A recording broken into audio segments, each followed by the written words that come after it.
Yeah, welcome. Let's see. Everything is working. Everything is working as it should. Maybe, yep. Yeah, welcome to the entire Retreat podcast. Yeah, my name is Ode. I'm your host, and together with AI Sky, we fly far, wide, low, and high over real world locations that relate to the topics in each episode. And today, a monument. Hmm. Yes. Oh, let's see if we are still connected. Yeah, a monument in Ukraine. A monument that I'm trying to honor here by saying its name correctly, but let's see if I manage to do that. Where is my notes? I think it said Rodina Mat. Let's see if I'm in the right part of my rough script. Yeah, Rodina Mat, Motherland Motherland Monument, located in Kiev, Ukraine, and that's the topic of the day. Let's see. I'm gonna fire up AI Sky here. Yeah, Sky, can you hear me? Hey, Ode, loud and clear. What's on Hey your mind Sky. today? Hey Sky, and welcome. We are today flying above Kiev and especially the monument of Rodina Mat. Um, I'm um, I'm trying to get my notes to update here, but let's see if there's a bug. I'm gonna use my other device here. Small technical difficulties, but hopefully only small. Let's see if we have everything here. Yeah, there I Heiska, think. Heiska, Ode. No What? worries. What? Take your time with the notes. Technical hiccups happen. While you're sorting that out, let's take a moment to admire Rodina Mat. The sheer size of it is just mind blowing, standing tall as a symbol of the city's strength and resilience. The stainless steel statue glistens under the light, right? Almost feels like it's watching over Kiev. Let me know when you're ready to jump into the details or if you want me to cover something while your notes get sorted. Yeah, my notes are not getting sorted, I think. So let's just wing it, pun intended, AS guy. So I now loaded in to the airspace above Kiev and trying to pinpoint where the actual location now is. I think it's behind us there. While I'm trying to find and pinpoint the actual location, AS guy, could you give especially our listeners a detailed and depictive uh, visual picture about the area beneath us. We are at 5,175 feet above Rodina Mat, or the Motherland Monument, I think in English.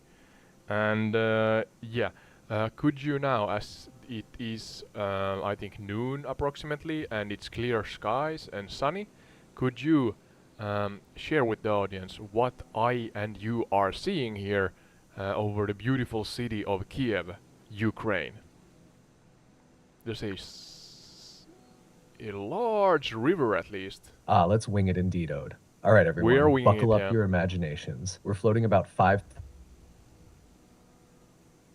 Oh, connection lost. And why is that? Trying to restart. Yeah, are you back, AS guy? Got it, Ode. I'll be right here when you're ready to jump back in. Yeah, please continue on the visual picture you were about to paint slash depict for our listeners about Kiev. All right, picking up where we left off. So, as I was saying, you can spot the Dnieper River winding its way through Kiev like a shimmering ribbon.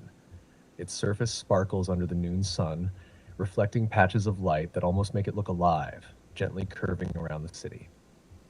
To the west, you can see the dense layout of Kiev's urban core, a mix of modern high rises and older, more historical buildings. The contrast between the contemporary architecture and the classic golden dome churches, like the Kiev Pechersk Lavra, is striking. From this height, the Lavra's golden domes shine brightly, standing out like little jewels among the more neutral tones of the city. Yeah, yeah. The city is sprawled out beneath us, with wide boulevards and clusters of trees scattered throughout, breaking up the concrete. You can almost feel the city's pulse from up here. The green patches, parks, and public spaces serve as little breaths of fresh air in the middle of the urban sprawl, especially Mariinsky Park, which offers a splash of greenery not too far from the Rodina mat. And further out, the horizon is gently dotted with rolling hills and forests, painting the picture of a city where nature still has its place among the steel and stone. The sky is clear today, making the view even more expansive, stretching as far as the eye can see. So here we are, hovering above the heart of Kiev, a city that stood through history's trials and triumphs, its beauty and resilience on full display beneath us. Yeah, and as you may have kind of managed to read between the lines, I'm gonna do a short call to action, so to say, an advertisement here. That is that entire retreat. Yeah, that is entire retreat. Meaning this channel, we are flying actually over the locations, as I mentioned earlier. So here we are in Microsoft Flight Simulator now, flying over Kiev and Rodina Mat, the motherland monument, here in Ukraine. And if you fancy or like more the pure audio kind of format for this, you can also do or listen to that on Spotify, Apple, and Podchaser. Oh my, yep. Trying to get my tongue to do what I demand from it. So yeah, gameplay on YouTube, gameplay with included audio on YouTube, and pure audio on Spotify, Apple and Podchaser. On top of that, if you want to support us further, you can check out our Patreon. There's information regarding different benefits, real benefits that we try to provide you, and those include, those include the custom tailor-made episodes, and the seat besides me is empty, so there's also guest appearance possibilities, meaning that we plan together and execute together, especially regarding the guest appearance option, episodes that strive to promote your desired outcome, errand and outcome, what you want from these this format. But yeah, that's out of the way. You told us what we are seeing here, and I'm descending down, lowering my altitude to about 1,000 feet now, so that we can see more detail. And this is a really beautiful area. I'm not sure if you mentioned that already, but there's a large river and a lake north of us. There's a lot of rivers actually. They're kind of intersecting, or they have kind of this meeting place, a crossroad here, and it looks like there are these inlet type stretches. We did a an episode on Åland Islands or Ahvenanmaa, that is a autonomous part of Finland. There's witch hunts that happened there, so go check that out also. Also, yeah, and I mentioned that because this seems more or less similar to that. So that Åland Islands is a inlet-filled like area where you have these rivers and rivers that kind of blend into lakes. Yeah, in general. But yeah, Sky, what's the large lake north of us, and what's the name of the main river that flows south to north, north to south through Kiev? There's a bridge, a long bridge also here, so.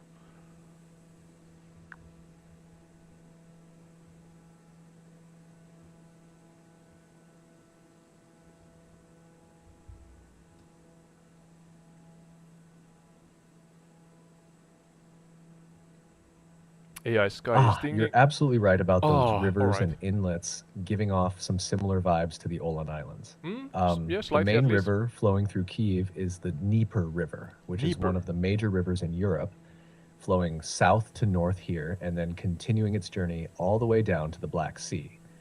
As for that large body of water north of us, that's Kiev Reservoir, also known as the Kiev Sea. It's a massive artificial lake created by Artificial. the damming of the Dnieper, What? giving the area a bit of a coastal feel with those inlets and wide stretches of water. And yep, you're spotting it right. The long bridge you're flying over is the Peton Bridge, That one. one of the key Petan. crossings over the Dnieper. It's the world's first fully welded steel bridge, which is kind of a cool historical tidbit. This Really? whole network of water really gives Kiev that unique mix of urban meets nature, don't you think? Absolutely. Yeah, absolutely. So you mean I'm gonna now want you to fact check this because that is a really large lake. I'm gonna actually look it up on the same time here on Google Earth. Uh, the name I mean of the river, not the river. I mean the lake, and the name is Dnepr, Dnepr. And you are fully and 100% sure, AI Sky, that this is a man-made reservoir. Is it so? So there's a dam maybe somewhere? I assume? Yeah, Kiev Hydroelectric Power Plant. I'm looking at Google Maps, and you can also do that if you want. Kind of uh, reference what we see in Microsoft Flight Simulator with Google on your smart device. So yeah, all right. So yeah, could you clarify that? That's indeed a man-made lake, Dnieper. Dnieper. Uh, it's a huge lake to be man-made. I mean, we can see it in the horizon there in front of us to the north. Yes, you've got it right, Ode. The Kiev Reservoir, also referred to as the Kiev Sea in some cases, is indeed a man made lake created by the Kiev Gee. Hydroelectric Power Plant.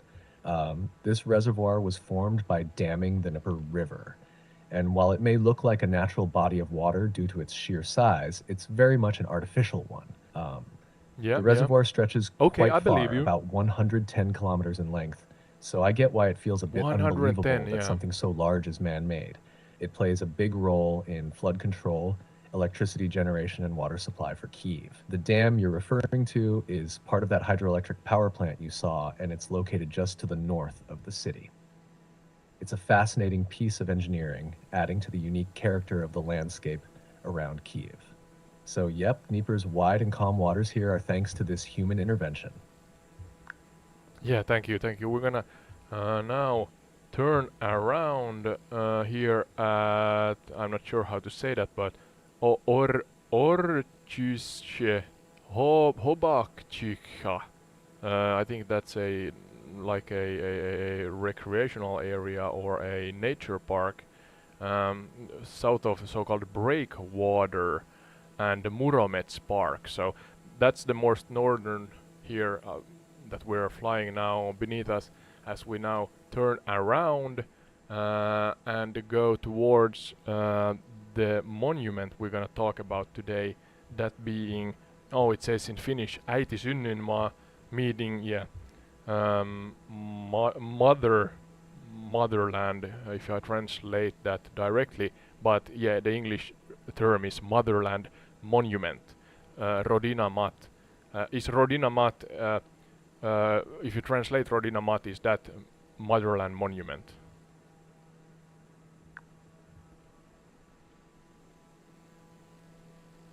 Yep, you're spot on again, Ode.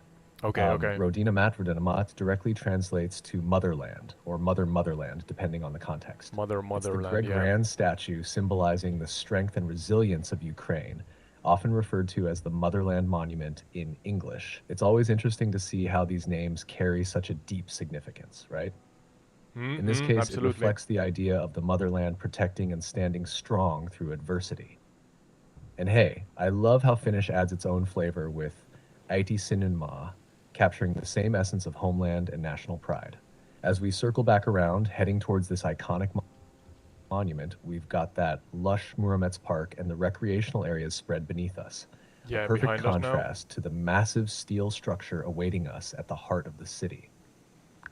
Yeah, thank you. Let's move forward. So we have now slightly talked about Kiev, and I'm sure we're gonna visit this location again at some point. But have to do kind of bite-size snippets as this podcast.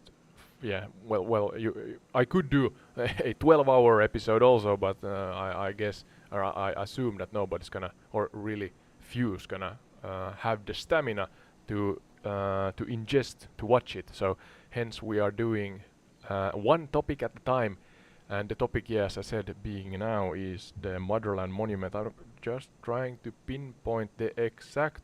Oh, there it is. I think. Yeah, I'm not sure if it's showing here. Is it so that it's not showing? Really? It's showing us like a a pair apartment building. God damn it, Microsoft. Gotcha, Ode. That's not nice. We have to imagine that.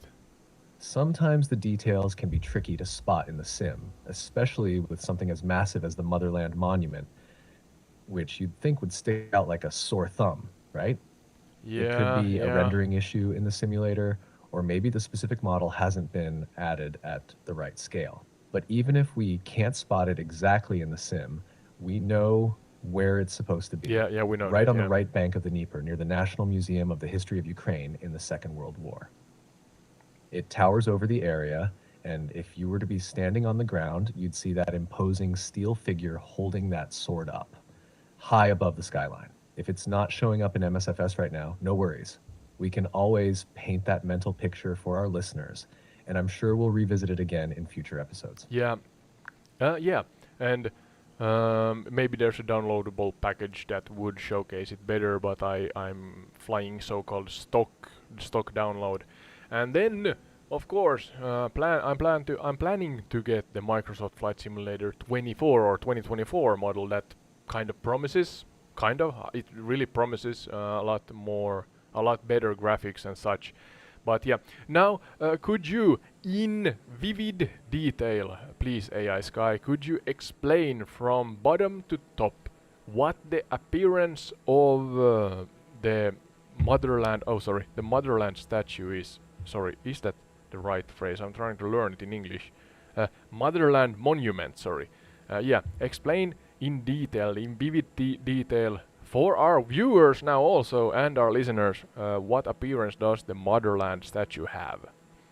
And you can of course Google it also at the same time, because this is just a round cylindrical multi-story building, it seems like. God damn it, Microsoft.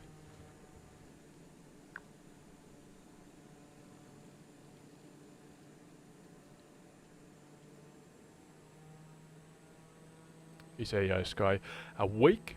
No worries. Yep, he O'Day, is. you're almost nailing the terminology. It's usually called the Motherland Monument or Rodina Mott, and it's part of a larger Mm-hmm. complex. But people often refer to the statue itself as the Motherland statue, or Motherland as shorthand. Yep. Now, let's dive into the appearance of this colossal figure, since Microsoft Flight Simulator seems to be letting us down a bit visually. A bit, yeah. Starting from the bottom, at A the lot. base, the Motherland Monument stands atop a multi-level pedestal which houses part of the National Museum of the History of Ukraine in the Second World War.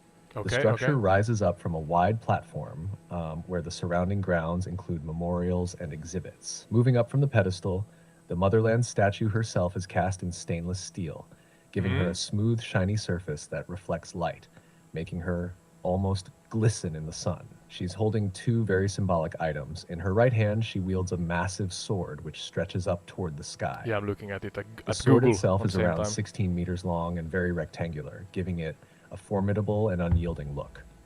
In her left hand, she holds an equally large shield with the Soviet hammer and sickle emblem etched into it, though there have been talks about potentially replacing this symbol.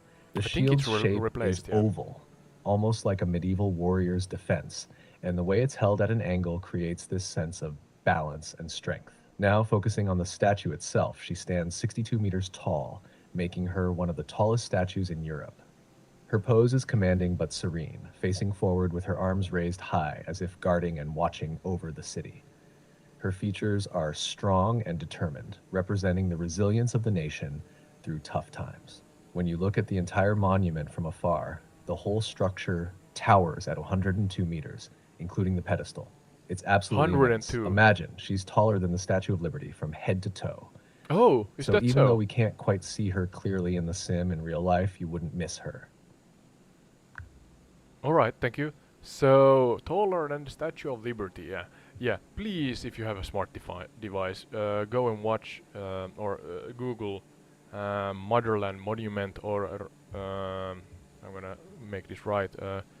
Rodina Mat, yeah, Rodina Mat in Kiev, Ukraine. So do you have a good visual picture? Even though AI Sky did a good job here, but yeah, going forward now, 1981.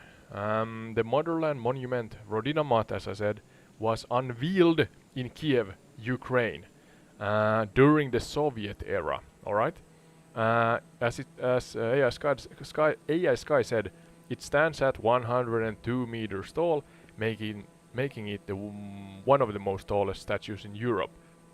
I try to remember. I think that is it about 300 meters. I believe. If we talk about the Eiffel Tower, you can correct me if I'm wrong there, Sky. So that's something like triple in that case of Rodina Mat, but still a tall monument. And yeah, as AI Sky said, it has a sword and a shield in its hands. You've got a great comparison She. there, Ode. Where are you talking? The Eiffel Tower stands at I'm still about talking. 330 meters, including Okay. its antenna. So you're 330. spot on. 330. Rodina is about a third of the height of the Eiffel Tower, Mm. which really puts it into perspective, right? Even though the Motherland Monument doesn't reach Eiffel Tower heights at 102 meters, it's still absolutely massive, Yep. especially when you think about it towering over Kyiv. And you're right about its unveiling during the Soviet era in 1981, marking it as a significant symbol of Soviet power at the time.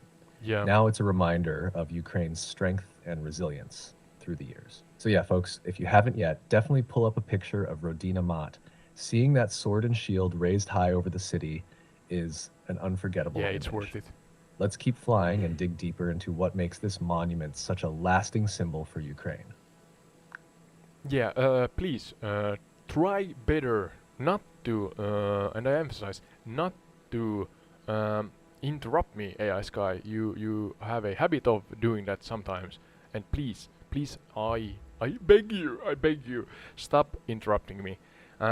Yeah, so as you said, the monument was built to commemorate the Soviet Union's victory in World War II, symbolizing Soviet strength and unity. But now it's fully a symbol of Ukrainian unity and strength. You know what I mean. And then we go forth to the post-Soviet Ukraine, now chronologically in my rough script. We talk about 1991 to 2020s in general. And after Ukraine gained independence in 91, Ukraine gained independence in 91, the statue remained a prominent symbol of Kyiv despite its Soviet origin. And I understand why. I mean, it's a beautiful statue. The statue continued to feature the Soviet hammer and sickle emblem on the shield, a remnant of its original purpose. Yeah. Care to explain about the post-construction era in Kiev and especially how it strongly relates to the statue itself? And we're talking about also the first parts of independent Ukraine. Give us a deep dive into that, a to the point and detailed deep dive, and keep it chronological. Don't go ahead of yourself too much because I want to go forth part by part, and please do that.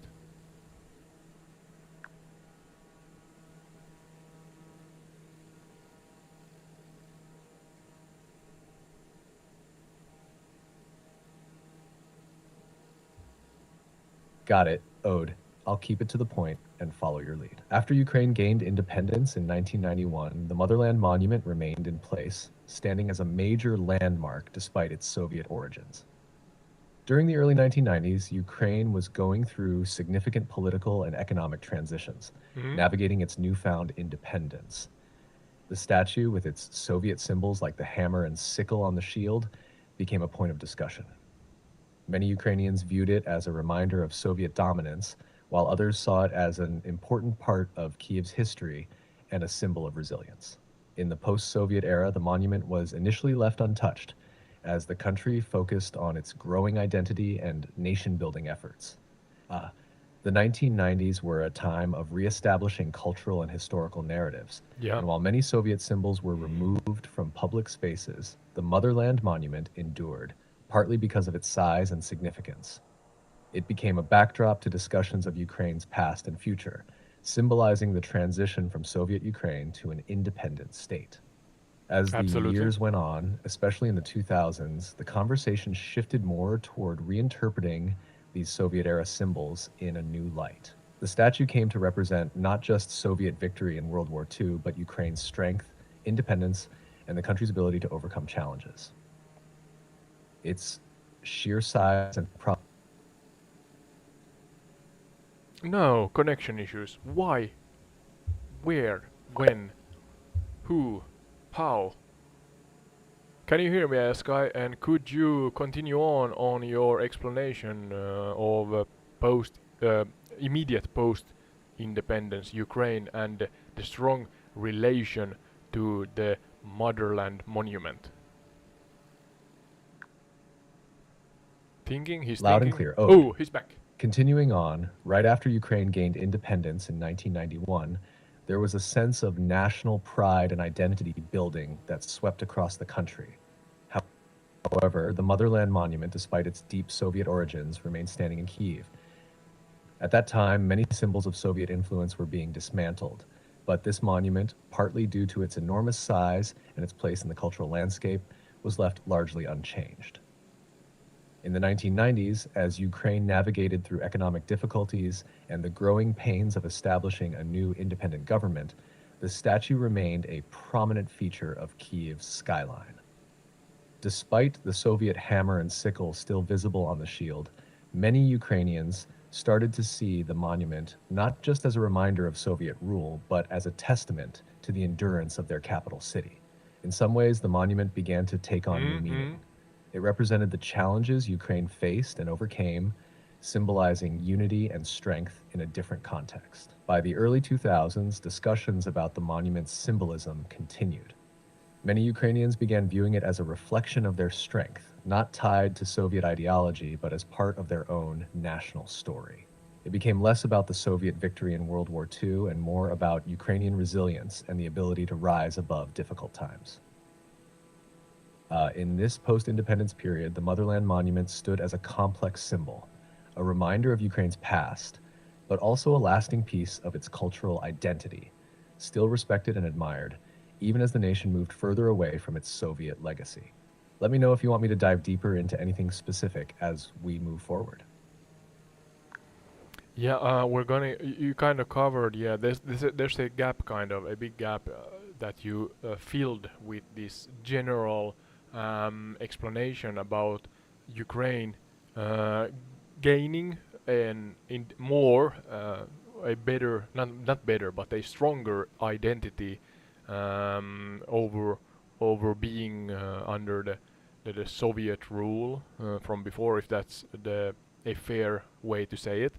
But then we go forward, and you have written down that in 2015, Ukraine passed laws for decommunication, removing Soviet symbols from public spaces across the country. Despite this law, the Motherland Monument retained its Soviet emblem due to the complexity of removing it from the statue. Alright, let's dive into this particular part a little, especially the decommunization with a Z. So, removing Soviet symbol from public spaces. What's the background in that? Be to the point and clear in your answer, please. What's the background for this decommunization? I guess it means like um the yeah, you can say. Yes, exactly, Ode. The Are you? Yeah, decommunization laws he's passed in back. 2015 were part of Ukraine's effort to break away from its Soviet past and build a stronger national identity. These laws aimed to remove all symbols, monuments, and public displays that were linked to Soviet or communist ideology as a Yeah, way of communist. distancing Yeah, Ukraine from the influence of its Soviet history and reinforcing its independence. The background for these laws comes from the political and social shifts that intensified after the Euromaidan protests in 2013 2014 and the subsequent annexation of Crimea by Russia. yep, yep. These events fueled a desire among Ukrainians to assert their national identity and remove reminders of Soviet rule, which were often seen as symbols of oppression and foreign control. By 2015, there was a strong push to wipe out Soviet emblems from public spaces. Streets were renamed, statues were taken down, and symbols like the hammer and sickle were outlawed. Yep, However, when yeah. it came to the Motherland Monument, removing the Soviet emblem from the shield was considered incredibly difficult due to the size and placement of the symbol on the statue. This complexity, combined with the ongoing discussion about the monument's place in Ukrainian history, meant it was left in place despite the new laws. So, while much of Ukraine underwent decommunization, the Motherland Monument stood as a kind of exception, reflecting the tension between erasing Soviet legacies and acknowledging them as part of the nation's complex history. Yeah, thank you. I was struggling to say decommunization. I was thinking about communal, but yeah, communist is the right phrase. Thank you, Sky, for that. So, yes, all right. So they outlawed, in general, symbols that relate to communism, uh, and then, uh, yeah, the rest is history, so to say. But sadly, the history in this case is mm, wrong. That's my honest opinion. Even though the how would I put it? My I mean, I am not in a place to say. Um, I mean that's also my opinion. But uh, yet I do have one, as many of us have, and the wars and wrongdoings. You have so many different sources, and I am fully aware that there are good and bad sources. Not to say that I am a master on kind of uh, pulling out the best sources and yeah, leaving out the worst ones. Mm, but in saying that, I am from Finland, and I have not been to Ukraine nor Russia, so I know only what I have been told, if that makes sense.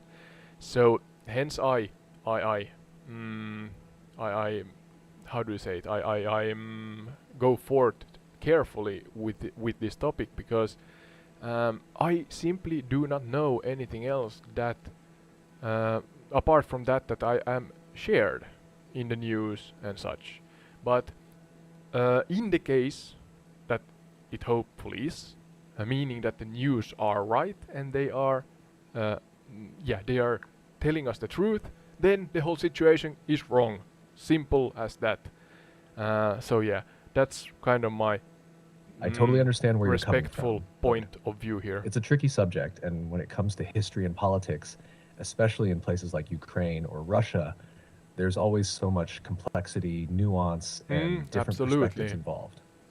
Your approach of being cautious and open to understanding more is a good one. It's easy to get caught up in opinions based on what we hear, but you're right. None of us are in the exact place to truly know everything unless we've lived through it or been directly involved. Exactly, exactly. Being from Finland, Well said. you also have a unique perspective, given the shared history with both Russia and the broader geopolitical landscape, which Yeah, adds to your to a careful part. approach here. And honestly, it's okay to have an opinion, while recognizing that it's shaped by the information you have access to. The key as you're Exactly. doing is being open minded and aware that the situation is layered with many sides to it. That said, history has always been filled with moments of conflict and different interpretations. It's important that discussions like these bring light to facts, but also allow space for personal understanding and growth. So, as we navigate this, we'll go step by step, sticking to the historical details while acknowledging the complexities. Does that sound good to you? Yeah, it sounds good. And well said, AI Sky. I'm sometimes struggling to generate sentences that would mirror that what I think. But yeah, that's kind of in a nutshell. I know what I have been told, or I know what I choose to hear, and that's about it. Because I have not visited these locations that are now in war. I am not living the life, the mundane life of those who are fighting, defending, and attacking. So hence, I can have an opinion. I think, yeah, of course, but I'm careful in being uh, an absolute in this case, that I'm purely of an opinion That makes without total sense, taking Ode. into It's a consideration the huge thing another to part. recognize that while we can have opinions, they're shaped by what we know, and that can be limited when we're not directly experiencing what others are going through. Yeah, yeah, yeah, yeah. Sorry, I have to. I choose to cut AI Sky short. Stop talking on top of me, please. Yeah. All right. Let that be. I'm sure you understand what I mean. And yeah, me being from Finland, we have an history with the other part, the attacking part in the war between Ukraine and yeah, Russia. And I am born in the late 80s, so I have not lived through it, of course. But I have grandparents that have told us stories. They have lived through it. So um, in general, there are, of course, this patriotism and absolutely humongous respect for those who defended Finland back in the day also. So yeah, but let's go forth. This was not the main topic, but even though it's of course mention worthy, because ooh, and I say this heavy-hearted, but the scenery we see here around Kiev, with high likelihood, is not like this anymore. I mean, oh my, it's horrendous. Uh, but it is what it is, and of course, any sane individual in the world hope that this conflict and others, I'm fully aware of that there are many conflicts in the world. Uh, hope that they don't last. Hope that they get resolved. Yeah. So yeah, Sky. Now you can say something if you want before we go forth.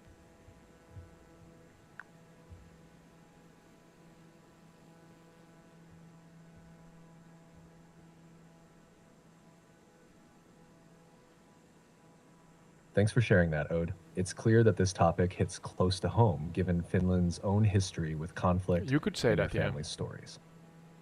It's heavy to think about how beautiful places like Kiev have been changed by war. And I think you've captured the heart of what so many of us hope for: a resolution to these conflicts and peace for the people affected. Let's keep the flow going with the podcast. And if there's anything else you want to dig deeper into or discuss, I'm right here, ready when you are. That's nice to know. Yeah, thank you. So, well, we're gonna kind of dive into. I'm not sure. I'm not sure that we're gonna dive into details too much regarding this, but I have it written down, of course, that 2022 to 23, following the Russian invasion of Ukraine in 22, the movement to strip away Soviet symbols intensified. The Russian aggression pushed for further efforts to remove Soviet legacies and assert Ukrainian national identity. Of course, of course. August 2023, the hammer and sickle emblem on the shield of the Motherland monument was officially replaced with Ukraine's trisub or trident. This symbol is a part of Ukraine's coat of arms, and represents Ukrainian sovereignty, marking a significant cultural shift. So we're not gonna dive into the actual war here, Sky. We may do that in another episode if I feel like I have the ability to do it. I have the ability, but you have to understand that this is a topic that I tread carefully, I think the saying goes. I don't want to do an episode half-hearted, so to say, and hence I honestly I'm careful in doing that episode or episodes regarding the war, and if and when I do it, I want to be I want to know my sources and yeah, respect the situation to my best abilities, if that makes sense.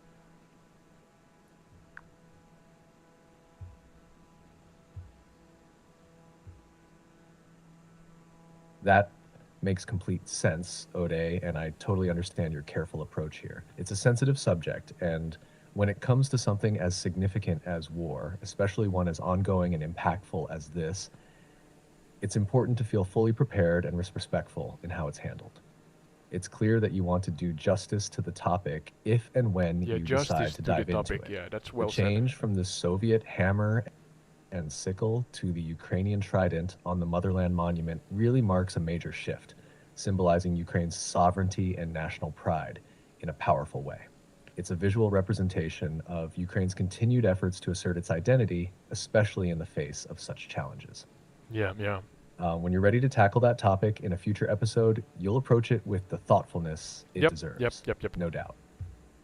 For now, focusing on these symbolic changes is already a strong way to highlight how deeply the current events are intertwined with Ukraine's history and identity.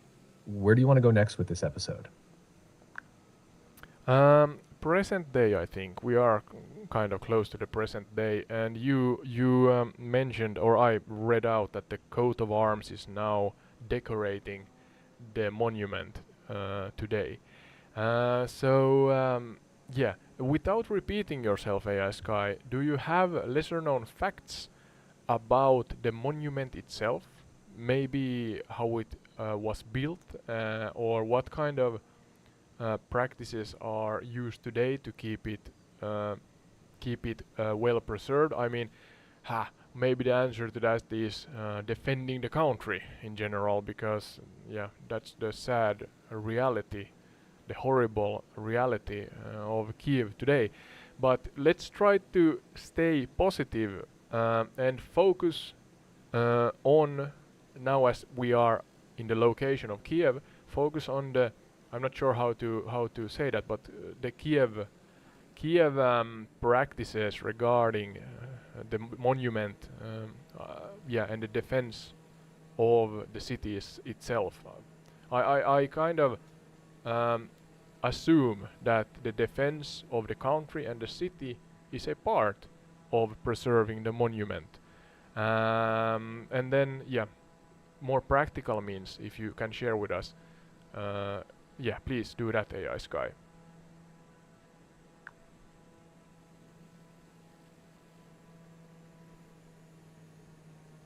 You're absolutely right, Ode. Defending the country and the city is a major part of preserving the monument today, given the current situation. Yeah. But if we're looking at the Motherland Monument in terms of its preservation and lesser known facts, there are some interesting bits worth noting. When it was Yeah. built, it was quite the engineering feat. The statue's structure is made of stainless steel and weighs around 500 tons. To support this massive weight, the interior was designed with a complex framework of steel girders. All right. The monument's height, along with Kiev's climate, means it has to withstand everything from heavy winds to harsh winters. To address this, the statue was built to sway slightly, up to Okay. 20 centimeters, in strong winds, ensuring stability without causing damage. As for preservation practices, they involve regular inspections and maintenance of the steel to prevent corrosion. The statue's surface is treated to maintain its shine and structural integrity. Kiev's climate and pollution require constant vigilance to keep the monument from degrading over time. Engineers use scaffolding and safety harnesses to scale the statue for these checkups, which must be quite a sight on their own. I'm And sure, in yeah. terms of symbolic preservation, like you said, the defense of Kiev itself plays a major role. While the practical measures focus on the monument's physical state, its continued presence serves as a symbol of Ukrainian resilience, making it just as much a part of the city's spirit as its architecture. During times of conflict, efforts are doubled, not just to physically preserve the monument, but also to uphold the ideals it represents. It's clear that the Motherland Monument stands as more than just a statue. It's a symbol intertwined with the strength of the city and the country. Even in the face of war, it remains a proud and towering figure of resistance. Does this help fill in some of the gaps? Some of them, yeah. We're talking about a monument, so I guess it's possible that we exhaust the topic at some point. Not to say that it's right now, but maybe close to it.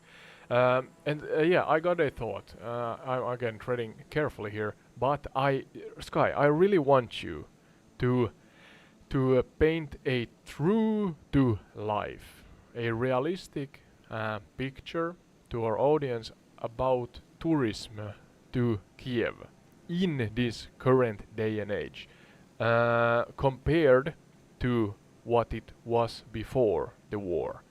Just to have a realistic contrast and maybe, just maybe, um, ignite a slight um, emotional, how would I put it, like a understandment, maybe, just maybe an understandment over what it was versus what it is right now.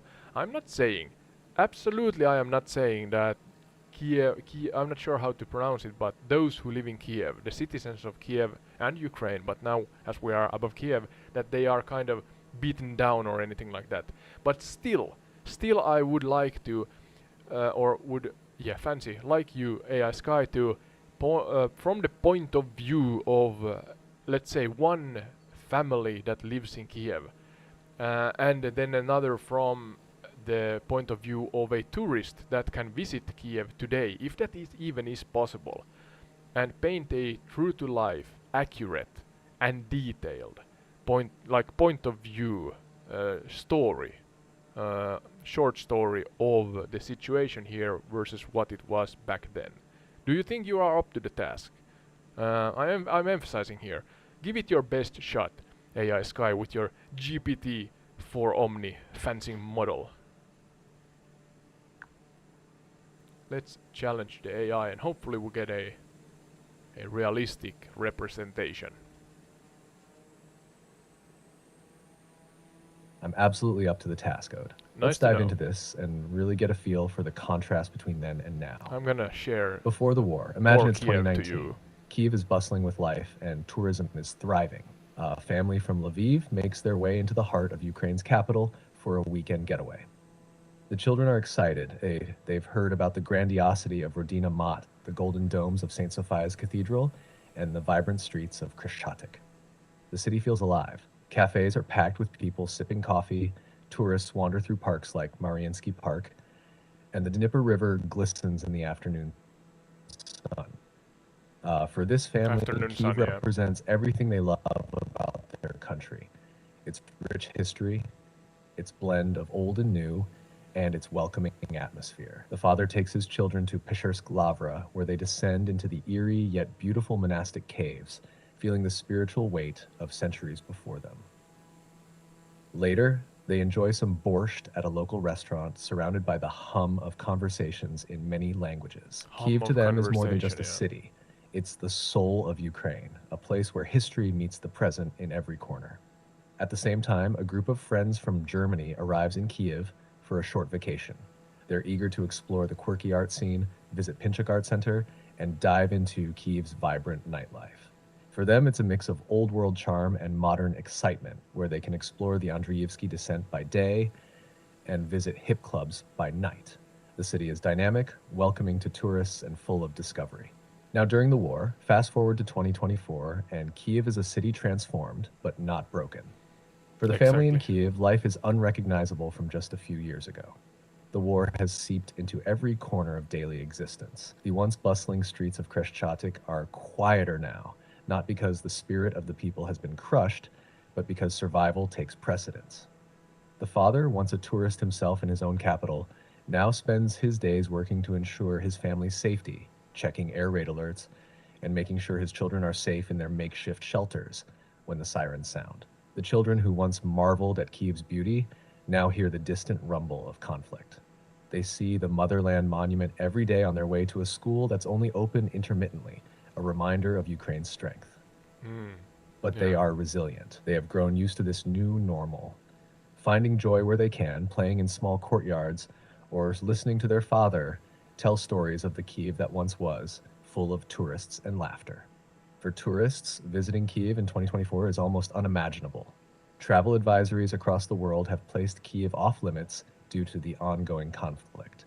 The Yeah. streets that once Yeah. bustled with foreign languages and laughter now see more soldiers than sightseers.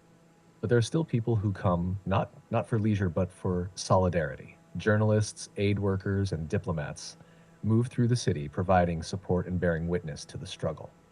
While the landmarks still stand, they are now symbols of resilience under siege. The Motherland Monument, with its newly added Ukrainian trident, still towers over the city, but it does so as a reminder that the war is far from over. The cafes, once full of lively conversations, now serve as places where people gather to support one another, where strength and hope are shared over simple meals. The people of Kiev are not beaten down, they are far from it, but their lives have shifted. Where once there was a carefree sense of exploration, now there is a hardened determination to endure, to rebuild, to survive. The city that once welcomed the world with open arms now focuses inward, on the fight for its survival and sovereignty. The contrast is stark. Kiev, once a city of tourists and casual wanderers, is now a place of resilience and defense. The joy and beauty haven't disappeared, but they've taken on new meaning, shaped by the reality of war. The people of Kiev and those who once visited now look to a future where the city will rise again, stronger than before. Thank you. Thank you, Sky. That was well said again, I think. Um, Thank you for those who watched and or listened. You're very welcome, Ode. Yeah. I'm glad it resonated with you. If there's anything else you'd like to explore or discuss, you know I'm always here to dive in with you. Where to next? Yeah, I mean, there's a lot we could dive into, but let's cut it here. Because I think these sightseeing sceneries here above Kiev says it all. Uh, yeah, and your complimentary comments or commentary, your monologue just now, you emptied the stage, kind of, AI Sky. You said it well, as I mentioned before. I'm just going to be quiet for now, for a while, don't you think, Sky? A quiet minute. I think it suits the end of this episode. Just fly around for a while, and then cut it there. Before I do that, you can find entire retreat on YouTube with this gameplay, and then pure audio on Spotify, Apple Podchaser, and if you like this, yeah, consider checking out our Patreon. There's real benefits we provide there, custom tailor-made episodes, remote guest appearances, yeah, and other things. So thank you.